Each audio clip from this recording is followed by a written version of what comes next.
Today talk to you about a book haul, the books that I've actually purchased in January and in February. So I'm not sure I can show you all the books at once. I think there are a few still down there you cannot see, but at least you have a good aperçu. Let's speak French a little bit. The first one, I'm not going to talk a lot about it because I've just read it. It's A Raisin in the Sun by Lorraine Hansberry.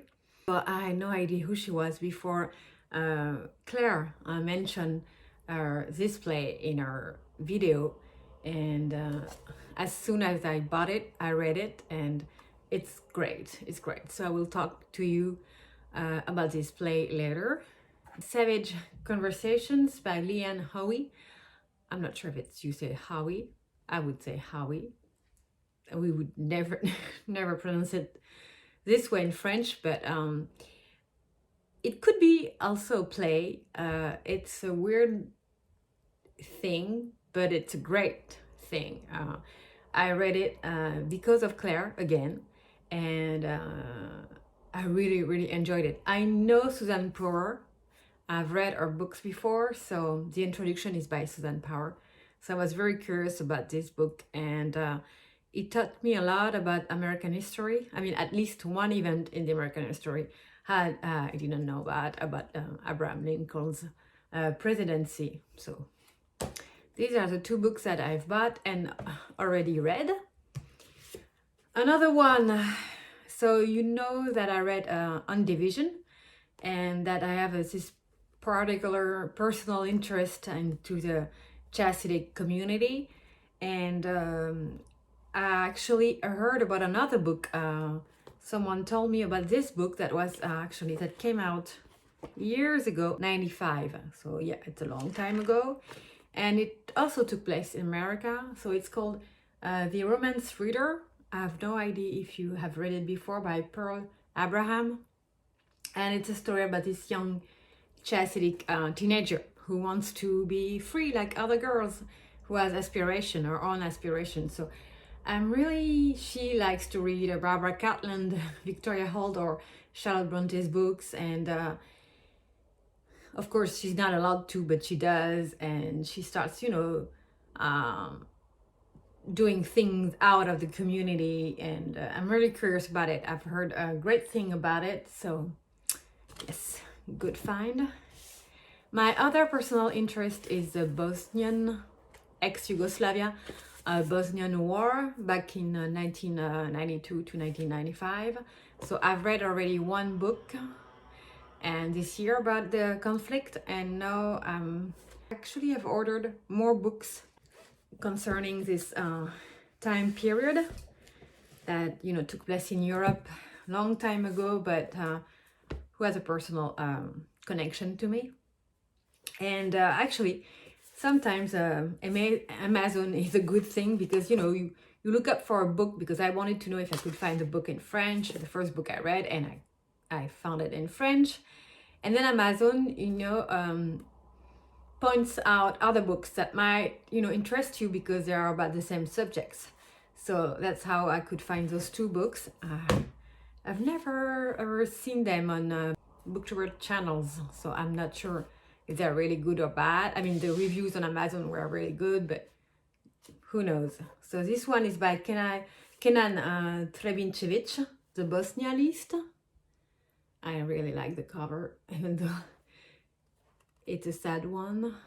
So actually, I think it's a memoir, because it tells the story of Kenan, who was a happy, carroty, lovely kid living with his family in the quiet Eastern European town of Brčko. And then in the spring of 92, the war broke out, and all his friends and neighbors turned on him, because he was the only Muslim boy. So I think it's gonna be a poignant memoir. And they actually left the country and moved to the United States. So yes, and they said that actually 20 years later, his father wanted to go back to his country. So Book already talks to me a lot. Really want to read it, read it really soon. And the other one is from actually, I think it's a journalist that was in Sarajevo during the siege, you know, the 4-year long siege. And it's called Besieged, Life Under Fire on the Sarajevo Street. This is a book.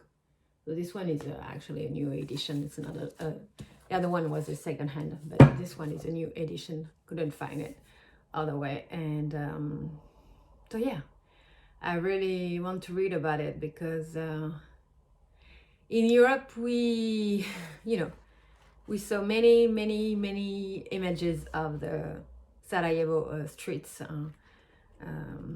where, you know, snipers were shooting at civilians just going out for, you know, looking for food or meds and being shot like, I don't know, not even like animals. I mean, really terrible images. And yes. Anyway, another book about Bosnia. And I'm sure, I mean, I'm a huge fan of John Didion. So this is actually European cover of her last book. Let me tell you what I mean. I know the US cover is very different from this one, so you might wonder. But, you know, I'm in France, so that's the only one I could find in a bookstore. These are actually old essays that she published, you know, later, I think in the late 70s and 80s. So it's not like new, you know, essays, but I don't care. I've read pretty much all of her essays, not our novels, but our essays, and I'm a huge fan of her. I'm gonna try to actually insert a picture of all the books I have. So I'm a huge fan of her. So I know I'm just gonna, you know, enjoy this read because I think her writing and the way she tells what she sees is just fantastic. And, you know, I just read actually an extract of this book about the writing and how, you know, she described actually the work of writing, how each word has a sense, has a meaning, and she ponders every word, and it's so accurate. So yes, I'm really happy to have received it. Actually, I'm missing one book and I'm really angry because it hasn't arrived yet and everybody's reading it, and so I'm glad I've got this one because all these books are in English. I don't know if you've noticed. This one is in French actually, though the writer, the author is in French. Fernando Pessoa. So I'm not sure I'm pronouncing it right. I've never read him, okay? He's a huge, of course, literary figure and author. So, because he was born in Lisbon. So yes, I'm really curious. And actually I've asked, it was a gift. And I asked that person that she has read his books, and she said, oh, you should start with that one. And actually I own another one. Jonathan has a Bookstagram account, and I really like his reviews. He's very smart. He's from Richmond, Virginia. I went to Richmond, Virginia once, just the airport, and I lost my suitcase there. So yes, and he read this book, The Book of Disquiet, which is like the most famous, I think, book of Fernando Pessoa, and I wanted this edition. I love the Penguin, you're gonna see actually classics editions, and yes, the photograph. But my friend said you should start with that one. It's called Un Singulier Regard. I have no idea how it was translated into English. It's a self-portrait by the author, so it's not like a novel. But it talks about his anguish, his solitude, how he sees himself as a writer. And I thought that in French it would be easier, actually, you know, to learn more about him before reading this big book. I have read Svetlana Alexievich's book. I've read one book, maybe 3 years ago. It was called Les Cercueils de Zinc in French. It's called The Boys in Zinc in English. It's about the war in Chechnya, and she actually interviewed the mothers of the Russian soldiers that were sent to Chechnya and who died over there, and they were brought back to the country in zinc coffins, hence the title. And so I know exactly how, what her writing style is. I know that she won, of course, the Nobel Prize in 2015. I know that she was actually born from a Belarus father and a Ukrainian mother. She was born in Ukraine, but she moved to Belarus for a long time. So I know her story. I've read many things about her, but I don't know why I've never read her other books.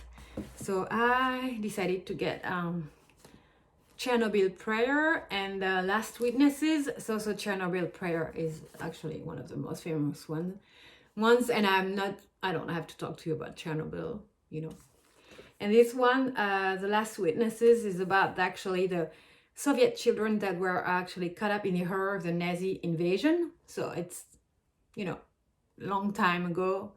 But I'm really interested by this book because we hardly ever talked about what was going on, behind the wall, because at that time, Europe was divided into the one side of the Berlin Wall was the Soviet Union, and the other side was Western Europe countries. So yes, I'm really eager to reading this one. And the other one that I'm looking forward to reading is Secondhand Time, The Last of the Soviets.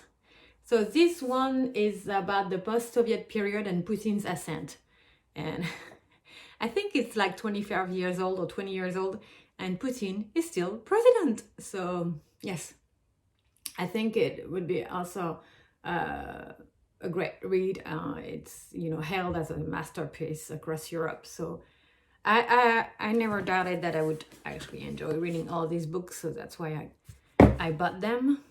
Another one, this one, I don't know why, but it kept popping up on my screen, and I started to, add it to my wish list, but I never bought it, and I never found it in French. So, and then because, since we don't travel, we don't go on vacation, we have some money to spare. So I thought, well, let's get it and we'll see.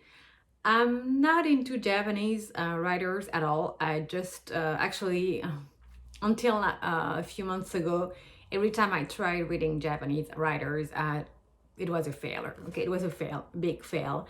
And then I read Yuko Ogawa last year, The Memory Police. I'm not sure where my book is, but I love that book and I love that writer.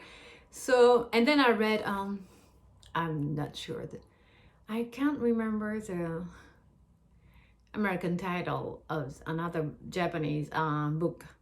It wasn't like The Memory Police, but I enjoyed that book too. And for the first time, these two books showed me that Japanese characters were not just one-dimensional character, because that's what I thought. I mean, I felt this way when I was reading the previous books. Anyway, I don't know, her name is Yuko Tsushima, and the book title is Territory of Light. I have no idea. Okay, disturbing and dreamlike. So it could be another fail for me, but who knows? If you want to know about the story, like me, it is spring. A young woman left by her husband starts a new life in a Tokyo apartment. Territory of Light follows her over the course of a year as she struggles to bring up her 2-year-old daughter alone. Her new home is filled with light, streaming through the windows, so bright you have to squint. But she finds herself plummeting deeper into darkness, becoming unstable, untethered. As the months come and go, as the seasons turn, she must confront what she has lost and what she will become. So it's sad, but it's really tempting too. So, and it's a short book. And the next book is actually On the Res by Ian Frazier. I think this book is a second-hand book, and It was published a long time ago. I have no idea when this book was published. I'm sorry. Picador. This is so weird. Oh, 2000. Okay, so it's 21 years old now. So it's an old book, but I'm still, I'm looking forward to reading it. So Ian Frazier recounts his experience among modern-day American Indians, that's what they called, especially the Oglala Sioux, and they live on the Pine Ridge Indian Reservation. That was made famous because there were things going on, and I think 1 or 2 movies actually took place in the Pine Ridge Reservation. And so he visited there with his longtime friend LeAnne, and on the res, which is one, and still is 20 years later, one of the poorest places in America.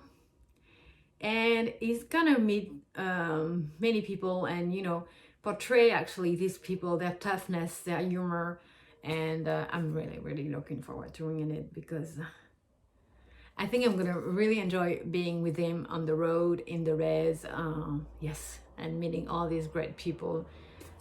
Should be really a good book. I'm glad I found it. Another book that Claire, again Claire, always Claire, Claire reads. If you don't know, she has her own booktube channel, as recommended, and it's been a national bestseller, so you can find it easily. And Toni Morrison actually said it was a profound, necessary, and absolute delight to read. So I mean. It's called The Warmth of Other Suns. So it's the epic story of America's Great Migration by Isabel Wilkerson. And it's a story actually of all these, which I knew about it a little bit, but I've never read anything about it. And I'm going to be busy for a while because this book is huge. Okay, it details actually the exodus of almost 6 million people. The Black people who actually left the South for northern and western cities from 1915 to 1970. 6 million, it's such a lot of people and many stories. So when I actually was browsing this book, I could see every chapter is about the story about one man. So here, for instance, it's written Los Angeles, 1953. Robert Joseph Pershing Foster. So I think she just tells the stories of, families and people doing this exodus. So yes, it should be really interesting. And of course, the time goes by. Here we're in Chicago, spring 1967. Ida Mae Brendan Gladney. So yes. So I think this book can be actually read not, in one, like you have to read the whole book once. You can read one story after another story. And the last one, it shouldn't be the last one. I'm missing one book. And the thing is that this book actually is coming from the United States. And I haven't seen it in any of the bookstores I usually go to and who sell American books in English, So I don't know how I'm going to be able to, get it. But this one, I've received it, and I'm really, it's been everywhere lately. It just came out, I think, a week ago, but it's been doing the buzz already, and it's called The Prophets by Robert Jones Jr. So it's a story about, I think, not remember exactly, but a story about these soldiers. Are they soldiers or not soldiers? I'm not sure. No, slaves in the Deep South plantation, and 2 young men who fall in love. So first slavery, the Deep South, and then a gay love story. Yes, so I really want to read about it. So yes, I'm really curious about this book. I don't really buy because all the other books, except for John Didion's book and the one that I'm missing, actually, came out at least 3 or 4 years ago. They're not like the, latest ones, but this one, it is. So yes, sometimes I just you know, I'm too curious to wait. And that's it for today. Anyway, this is it. So it was a huge book haul, but a nice one. Actually, I'm really happy with the books I've bought, because sometimes, you know, I just do it on a wink. I mean, I'm in the bookstore and I'm like, oh, it looks good. The blurb sounds, you know, interesting, or I don't know, I like the cover or anything. And then, you know, I have regrets about it, and I'm not sure I have made the right decision. But with these books, I'm not feeling it at all. I'm feeling like actually I've chosen books I'm really, really gonna enjoy, and I hope a few of them are gonna be actually 5 stars. If you ask me which one should I read next, I'm reading a book already, but maybe this one, because, you know, it's been, as I said, on a wish list for the last 2 years, so maybe I should give it a try and just fly to Japan for a little bit. Okay, have a nice day. Talk to you later.